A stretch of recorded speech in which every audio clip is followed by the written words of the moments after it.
Dalam episode hari ini, kita akan menyaksikan tragedi kematian akibat selfie paling tidak masuk akal yang pernah tercatat. Tanggal 11 April 2013 di Pantai Padang, garis laut tiba-tiba surut membuat perahu-perahu nelayan yang terdampar miring. Sirene peringatan tsunami meraung setelah gempa besar mengguncang lepas pantai. Kepanikan pecah di Padang, banyak orang berlari menuju dataran tinggi dan bangunan bertingkat, tetapi sebagian kecil tetap tinggal untuk menyaksikan fenomena ganjil itu. Di dekat garis air berdiri Arif Rahman, 26 tahun, pengantar air minum kemasan yang tumbuh besar di pesisir. Ia percaya diri, merasa akrab dengan karakter laut.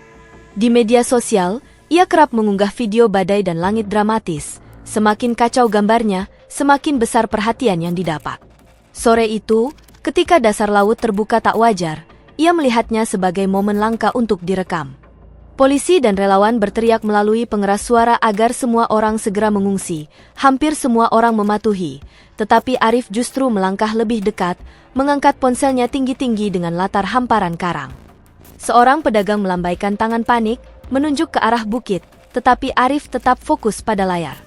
Sekitar pukul 16.35, garis hitam muncul di cakrawala, bukan ombak biasa, melainkan dinding air coklat yang bergerak cepat. Ketika Arif berbalik, jaraknya dari garis air terlalu dekat, gelombang pertama menghantam setinggi dada dan melemparkannya ke belakang. Arus membawa kayu, seng, dan puing kios, tubuhnya tergulung tanpa daya sebelum menghilang. Air menyapu bangunan dan kendaraan, saat akhirnya surut, kehancuran tersisa, namun Arif tak pernah kembali, pencarian berminggu-minggu tak menemukan jasadnya. Otoritas menyimpulkan ia terseret dan tenggelam oleh gelombang pertama. Peristiwa itu mendorong perbaikan jalur evakuasi dan rambu peringatan, memberikan pelajaran pahit tentang tanda alam yang diabaikan. Tanggal 3 Oktober 2017 di sebuah stadion sepak bola sekolah menengah di Tucson, suasana sudah sepi kurang dari 1 jam setelah pertandingan Jumat malam berakhir. Lampu sorot tetap menyala untuk kru kebersihan, sementara bagian belakang tribun nyaris tak diawasi. Di sanalah kisah Mateo Fuentes, 19 tahun, bermula. Mahasiswa baru yang tinggal bersama keluarganya di tenggara kota itu, dikenal biasa saja dan jarang aktif di media sosial. Malam itu, ia datang bersama 3 temannya. Candaan tentang pemandangan dari atap ruang pers tertinggi berubah menjadi ide nekat. Pukul 22.20, ketika stadion makin lengang, Mateo menyelinap melalui celah gerbang rantai yang bengkok di koridor servis belakang tribun. Ia menaiki tangga besi luar menuju pelataran ruang pers yang terkunci. Di sana, tangga baja vertikal tanpa pelindung mengarah ke atap datar setinggi sekitar 10 meter. Mateo memanjat hingga tiba di permukaan berlapis membran karet. Di tepi depan hanya ada dinding beton setinggi sekitar 35 cm. Dari bawah, teman-temannya melihat bayangannya mendekati tepi bangunan. Mateo berdiri sejenak, lalu melangkah naik ke atas dinding sempit itu. Ia mengangkat ponsel untuk selfie dengan latar lapangan kosong bercahaya terang. Demi sudut lebih lebar, ia mencondongkan tubuh ke belakang, dan tumitnya tergelincir di permukaan licin. Dalam sekejap, ia kehilangan keseimbangan dan terjun bebas. Suara hantaman keras menggema.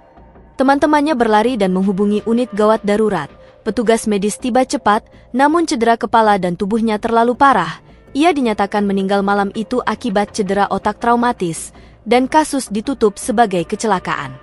Setelahnya, sekolah memperkuat pengaman dan mengunci akses atap, sebuah perubahan yang lahir dari satu keputusan singkat di bawah lampu stadion. Tanggal 3 September 2015, badai petir mengguyur Barangay Sanro di pinggiran kota Tarlac. Hujan deras menyapu sawah terbuka dan atap rumah rendah, sementara guntur menggelegar makin rapat. Di tengah lanskap datar itu berdiri kerangka bangunan 4 lantai yang belum selesai, dan Jerome Jem Alonso, 24 tahun, berada di jalan yang basah. Sehari-hari ia bekerja sebagai asisten pengantar barang toko peralatan rumah tangga, namun di media sosial, ia gemar merekam cuaca ekstrim dan awan dramatis. Sore itu, meski peringatan aktivitas petir tinggi telah disiarkan untuk Luzon Tengah, Jerome justru berlari menuju bangunan terbengkalai itu demi sudut pandang yang lebih bersih. Ia mendaki tangga terbuka tanpa pengaman, hanya mengenakan sandal karet, celana pendek, dan kaos basah kuyup. Di tangannya tergenggam tongkat swafoto logam yang dipanjangkan hampir 2,5 meter. Pukul 17.23, kilat menyambar dekat lokasi. Seorang pengemudi sempat berteriak memperingatkan, tetapi Jerome terus naik hingga ke atap setinggi sekitar 13 meter. Di pelataran licin, ia berdiri dekat tepi, membelakangi hamparan sawah dan menghadap awan badai. Ia mengangkat tongkat logam tinggi-tinggi, membingkai wajahnya dengan latar langit bergulung. Dalam hitungan detik, sambaran petir menghantam bangunan, arus listrik merambat melalui semen basah dan baja terekspos. Jerome menjadi bagian dari jalur konduktor itu. Sengatan sekejap mengacaukan jantungnya, tubuhnya kaku, lalu terlempar dan tergelincir melewati tepi atap tanpa pagar. Ia jatuh dan menghantam tanah dengan keras. Warga segera menghubungi layanan darurat, namun ia tak tertolong. Pemeriksaan forensik menyimpulkan kematiannya akibat kombinasi efek sambaran petir dan trauma benturan dari ketinggian, sebuah kecelakaan tragis di tengah badai yang telah diperingatkan. Pada 22 Juli 2017, sebuah festival musik luar ruangan di pedesaan barat Wisconsin berubah menjadi lokasi tragedi di tengah lautan manusia. Malam itu, udara terasa sangat lembab, sementara lapangan rumput di depan panggung dipenuhi ribuan penonton yang berdesakan. Barikade baja kokoh memisahkan panggung dan penonton, namun tekanan tubuh di barisan depan terus meningkat seiring waktu. Petugas keamanan berpatroli di lorong sempit, mengamati tanda-tanda bahaya di tengah kepadatan yang kian ekstrim. Di barisan depan berdiri Tyler McKenna, 24 tahun, pekerja gudang dari pinggiran Minneapolis. Di dunia konser, ia dikenal gemar memburu titik paling kacau demi konten media sosialnya. Ia sering memanjat pagar, berdiri di atas bahu orang, dan merekam dirinya di pusat mosh pit. Malam itu, ia menginginkan gambar paling ekstrim, selfie dengan latar dua kubu penonton yang bersiap membentuk dinding kematian. Pukul 21.18, vokalis memberi aba-aba, kerumunan terbelah dua, menyisakan ruang kosong di tengah. 2 menit kemudian, dentuman musik memicu ribuan orang berlari dan bertabrakan. Gelombang benturan menyapu ke depan dalam hitungan detik, menekan barikade hingga melengkung. Tyler, yang berdiri di atas besi basah sambil mengangkat ponselnya, kehilangan pijakan, ia terjatuh di titik benturan paling keras. Momentum massa tak bisa dihentikan, orang-orang terus terdorong maju, menginjak dan menimpa dirinya, tekanan berat menghancurkan rongga dadanya, membuatnya tak mampu bernapas. Petugas akhirnya berhasil menariknya keluar, namun ia sudah tak bernyawa. Penyebab kematian dinyatakan sebagai asfiksia kompresi traumatis akibat gelombang kerumunan. Rekaman terakhir di ponselnya memperlihatkan senyum di atas lautan manusia, beberapa detik sebelum ombak itu menelannya. Pada 17 Oktober 2016 pukul 19.41 malam, hujan ringan membasahi persimpangan Shibuya di Tokyo. Garis-garis zebra cross memantulkan cahaya lampu merah dan hijau di atas aspal basah, sementara ribuan payung bergerak serempak saat giliran pejalan kaki dimulai. Lalu lintas berhenti total, memberi waktu sekitar 2 menit, sebelum kendaraan kembali melaju dari segala arah. Di tengah keramaian itu berdiri Eden Caldwell, 27 tahun, turis asal Portland yang untuk pertama kalinya menginjakkan kaki di Jepang.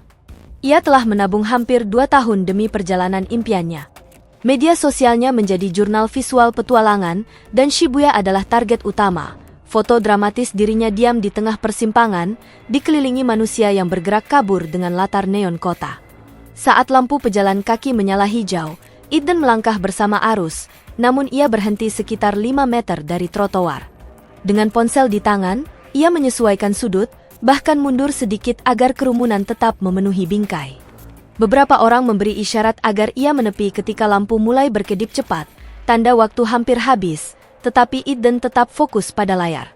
Fase pejalan kaki berakhir, lampu kendaraan berubah hijau serentak, dari arah barat, sebuah bus kota mulai bergerak memasuki persimpangan. Posisi Eden yang sedikit membungkuk dan rendah membuatnya sulit terlihat di tengah pantulan cahaya di jalan basah.